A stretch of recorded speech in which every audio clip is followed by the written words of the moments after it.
mee haalli achi ture maal fakkaataa imaluma jalqabaa keessan irraa kaastee waan jiru gabaabsinu biraan gahe.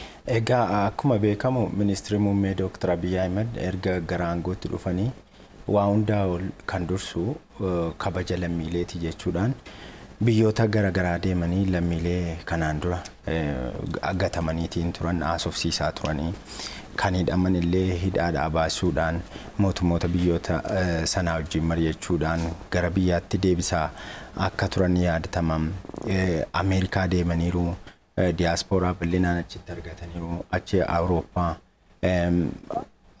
Afrikaa keessaa immoo Afrikaa kibbaa deemaniiru amma immoo giddu-gala bahaatti jechuudha kan imalan kan isaan deemanis United Arab Emirateedha.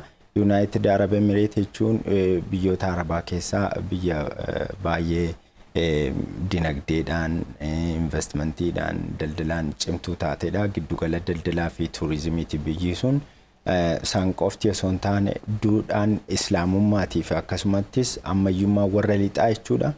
Wal cina kan itti deemudha. Namni hundi wal kabajee harka 80 ol lammiilee biyyoota garaagaraati kan keessa jiraatu jechuudha. Egaa biyyi sun bobaa qabaattus dinagdee ishee gara ammayyaatti biyya ceesifteedha. Turizimiidhaan, indastiriidhaan bobaa akkuma argatanii callisanii dhiisne bobaa sana diversify godhanii gara dinagdee bal'aatti kan jijjiiran jechuudha. Amma biyyi sun giddugala kalqaafaa taatee jirti jechuudha. Egaa biyya gammoojjii keessatti jannata jechuudha hin dandeessa jechuudha. Kun maalirraa maddaa ilmi namaa hojjetee jennaan wanni inni hin jijjiirre hin jiru. Ministirri Muummee Dr. Abiyyi Ahimadis wayitaa haasa'an pirezidaantii biyyattii Sheek Zayid baay'ee ajaa'ibsiifatu. Akkasumattis isaanillee pirezidaantichillee baay'ee ministira muummee keenya ajaa'ibsiifatu. Baay'ee kan kaasan kanadha jechuudha. Egaa dhimmi ijoon Ministirri Muummee Dr. Abiyyi Ahimad gara sanatti imalanii fi lammiilee wajjin mari'achuudhaaf walitti dhufeenya biyyoota lamaanii kan cimsu wantoota bal'aa irratti haasa'uun danda'amus waliigalteewwan garaagaraa gama mootummoota lamaaniitiin godhamus garuu harka caalaa kan isaan imalaniif biyyoota garaagaraa biyya Arabaa keessa warra jiraatan lammiilee Itoophiyaa mariisuudhaaf gara giddugala tokkotti akka dhufanii achitti akka mari'ataniif jechuudha. United Arab Emirateetti kan dhaqanii fi egaa Kuwait irraa, Saudi Arabiyaa irraa, Libaanan irraa, Bahrein faarraa dhufaniitiin jiru jechuudha. Lammiileen Itoophiyaa hedduun isaanii ministira muummee argachuudhaaf baay'ee itti gammadanii jiru. Egaa Ministirri Muummee Dr. Abiyyi Ahimad guyyaa jalqabaa bakka bu'oota hawaasaa namoota 300 ta'an waliin jechuudha kan mari'atan magaalaa Abu Dhaabiitti. Marii sana irratti wanti bal'aan ka'eera. Rakkoo guddaa rakkoo dallaalli seeraan ala lammiilee gara sanatti godaansuudhaan hojjetudha. Kan keessatti immoo harka caalaa Arabootatu hin taane Itoophiyaanotumatu mataa isaaniitiin rakkoo kana geessisaa akka inni jiru. Dabarsanii wal kennuun bal'inaan akka mul'atu. Dhimma walii akka hin qabne. Egaa namni immoo si kabajuu hin danda'u yoo ati waliin kabajne kabaja saba biraarraa yookiin jara Arabootaarraa eeguu hin dandeessu. Itoophiyaanonni mataan isaanii bifa akkanaatiin akka jiran kaasanii fi jiru. Haala biyya keessatti adeemaa jirus jijjiirama jiru irratti wantoota gufuu ta'anii jiran irrattis gaaffilee garaagaraa dhiyeessanii fi jiru. Ministirri Muummee Dr. Abiyyi Ahimadis gaaffilee isaanii kanaaf deebii laataniitiin jiru.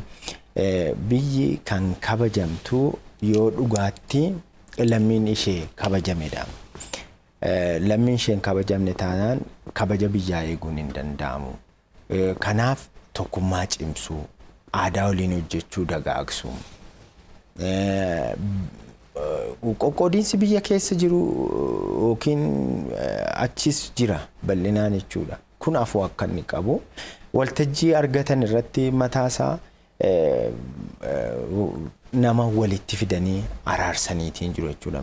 Warra eenyummaa isaaniitiin wal dhaban waan guddaadha kan hojjetanii san qofti osoo hin taane lammiileen achi jiraatan hojii seeraan alaa irrattis kan bobba'an jiru. Tarii garasitti itti ceenaa kaalumee jidduudhaan immoo nutis waan qopheeffannee qabnaa isa sana daawwannee kan walitti deebinu ta'a. Yaada keetii immoo gara boodaatti kan itti deebinu ta'a.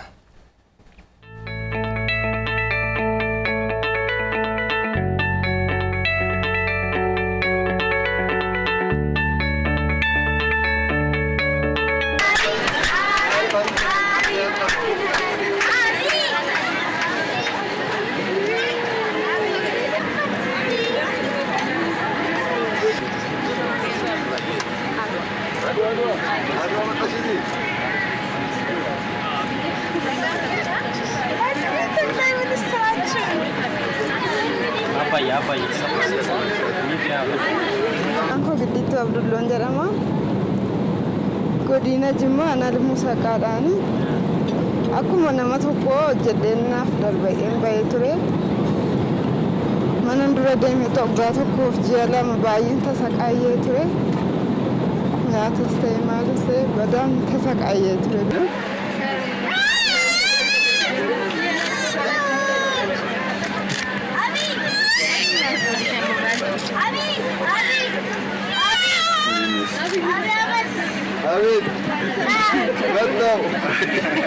Dallala bira dhaqee ennaa warra kodhoysee yoo deemtee ji'a lama ji'a sadiitti jijjiiramuu dandeetta warra keetillee jijjiiruu dandeetta naan jedhe dhugaa natti fakkaateen immoo kazzaan birrii 20 isaaf kennee fi paaspoortii kiyyallee waa hundumaa kennee karaa alaa kana naaf jammarsiise ergammootu jammarsiise gaafa dura akka nama xiyyaaran bararruuti gaafa mootu nu harkaan eega paaspoortii fi waa hunda maallaqa nurraa guurrateen booda karaa dukkanaati duubni isaa makiinaan cufaadha makiinaa duuba durri isaa cufaadha dhiiraa fi dubartillee walitti oofan karaa Sumaalee karaa Suudaanii yoo Sumaaleen cufaate karaa Suudaanii yoo cufaate karaa Jibuutii faa keessan nuti halkan guyyaa hin argin caakkaa keessatti nu naqanii haga meetira baay'ee caakkaa keessa fiinnee kaa kufee ijjisaallee badeen jira kammoo affanamee makiina san keessatti du'es baay'eetu jira keessaa mootu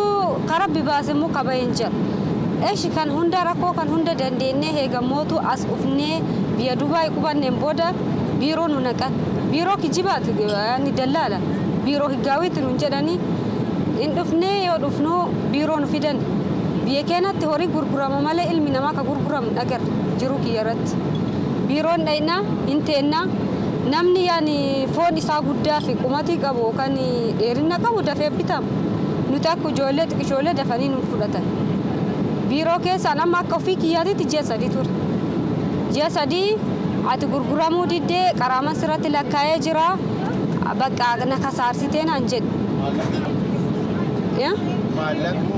maallaqa arabdiitti irraa fu'atu isaan 17,000 ka Itoophiyaatitti 70,000 kanaafuu warra keetitti bilbiliiti 70,000 sai warri kee yoo naaf erge ati biyya keetitti deebitaa yookaan immootu baaseetiin si gataa naan jedhe.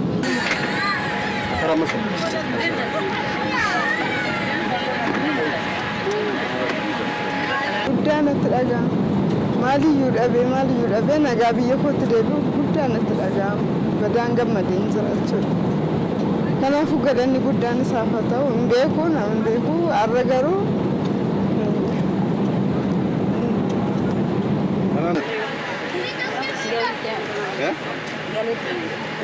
galtee deebite ammoore maaliif eeyyama siin kennuu jiru giddanii nama ulee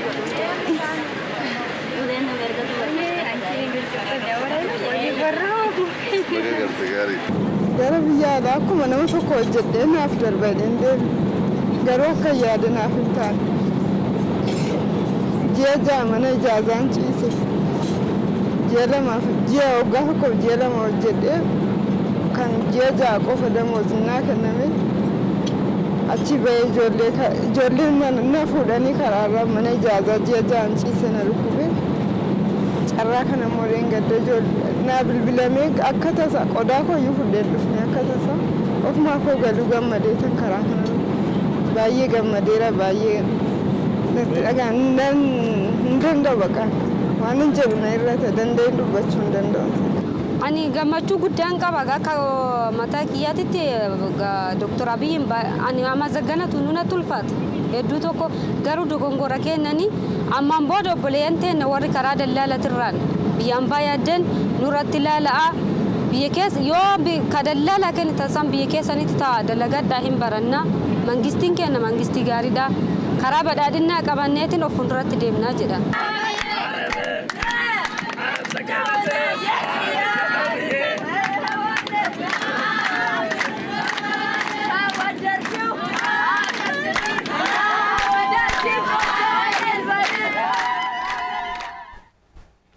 Miira xiyyaara keessa jirudha kan daawwannee walitti deebinee daawwattoota keenya intervii kanas kan taasise yookaan immoo jiroota kana wajjin turtii kan taasise akaaluun nu birattiidha kan inni argamu. Timmoo amma isa istiidiyootti finnee isa wajjin turtii taasisaati kan jirru. Egaa viidiyoocha akka daawwannetti lammiileen Itoophiyaa warreen biyyatti deebi'an egaa rakkoo isaan irra qaqqabaa ture haalli isaan itti kaasaa turan dhageenyeetu kan nuti jirru. Faddaaltotaan yeroo isaan mookfamanii maallaqa hin taaneef illee baasii hin taaneef akka saaxilamaa turan akka gaafatamaa turan kaasaniitu kan isaan jiranu. Egaa muummichi ministeeraa Dr. Abiyyi Ahimad lammiilee Itoophiyaa gara Arabaa kana jiraniin eeguu dubbatan dubbii isaanii irratti tokkoon keessan yoo waa'ee keessan gaafatamee kitaaba dubbifamee dhumuullee hin dandeenye qabdu seenaa guddaa dabarsitanii jirtu. Gidiraan hedduun isin irra qaqqabee jira jedhanii yeroo isaan dubbatanis dhageenyeetu kan nuti turre. Meegaa warreen biyyatti deebi'an akkuma jiranutti ta'ee warreen achitti hafaniif immoo haalli mijate maal fakkaatame? Egaa isa tunkaasin dura isa ittiin dhufaa wanni guddaan gaafa biyya biraa deemtee hojjettu jechuudha. Karaa seera qabeessaan deemu. Lammaffaa jalqaba irratti immoo ogummaa waan sanaa beeku. Amma fakkeenyaaf Araboonni mataa isaanii nu kaasanii jedhan hooggantoonni jira ministruma muummeetu jedha. Gaafa mana qulqulleessaa jedhaman kan jarri caalaasaa xureessantu caalaa. Wanta akkanaa bal'inaan mul'ata. Ogummaan barbaachisaadha. Ogummaa yoo hin qabaanne waan hojjettu hin beeku. Kanaaf ogummaa qabaattee gara biyya alaa karaa seera qabeessaan yoo baate biyya keessi fayyadda jechuudha. Biyyoonni biroo amma akkana. Fakkeenyaaf Indifaa, Paakistaan faa hedduu jira biyyoota biyya United Arab Emirates ta'e biyyoota Arabaa keessa jechuudha. Jarri xiqqoo ogummaa isaa horataniiti kan deeman. Keenya irratti garuu hojii guddaa gaafata kanarratti kallattii jedhuuni kan inni ka'e jechuudha. Egaa Ministirri Muummee Dr. Abiyyi Ahimad walitti dhufeenya guddaa isaati kan biyyi keenya wayitammaa kana erga isaan gara aangootti dhufanii United Arab Emirates wajjin qabdu gargaarsa maallaqaa gootee jirti biyyi sun biyya keenyaaf dinagdee keenya kufaatii jalaa baraaruudhaaf sana qofaa osoo hin taane jechuudha. Amma lammiilee achi jiran kan hayyama jireenyaa hin qabne gara 10,000 ta'aniif jechuudha. Hayyama kennitee jirti.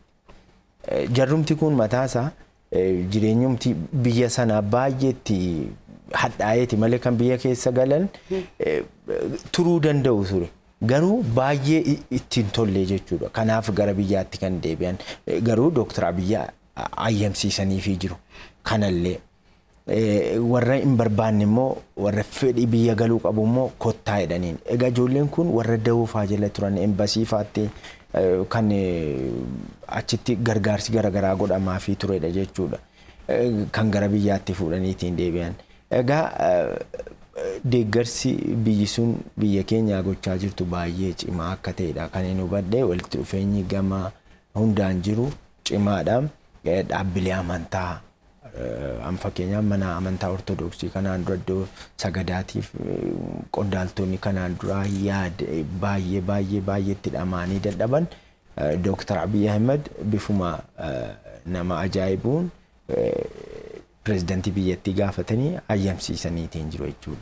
Egaa gara fuulduraattis biyyi United Arab Emirates fi Itoophiyaa gama amantaatiinis walitti hidhamatu jira. Gama dinagdeetiinis gama roga hundaatiin walitti hidhamiinsa guddaatu jira jechuudha. Kanaaf biyya sana wajjin hojjechuun cimee kan itti fufu ta'a. Kanadha. Inni biraa bara 2020 kana keessa ji'a onkololeessaa keessa jechuudha. Expo Dubai kan jedhamutu jira. Isa amma fakkeenyaaf qophii irra jiru isaaf iddoo sanallee Dr. Abiyyi Ahimad daawwataniitiin jiru. Iddoo sanattis lammiilee Itoophiyaa gara 10,000 ta'aniif carraan hojii akka uumamu waliigaltee irra gaameera. Sana qofa osoo hin taane iddoo wayis Itoophiyaan aadaa ishee seenaa ishee wayita agarsiisichi banamu jechuudha. Akka addunyaatti mul'iftuuf kanas ayyamsiisaniitiin jiru jechuudha. Dhugaa dubbachuuf Dr. Abiyyi Ahimad waan cimaa hojjetan jechuudha. Egaa hojiin kun garuu kun qoftiin ga'a miti. Maalni wanni guddaan asitti tokkummaa cimaa qabaachuu feesisaa.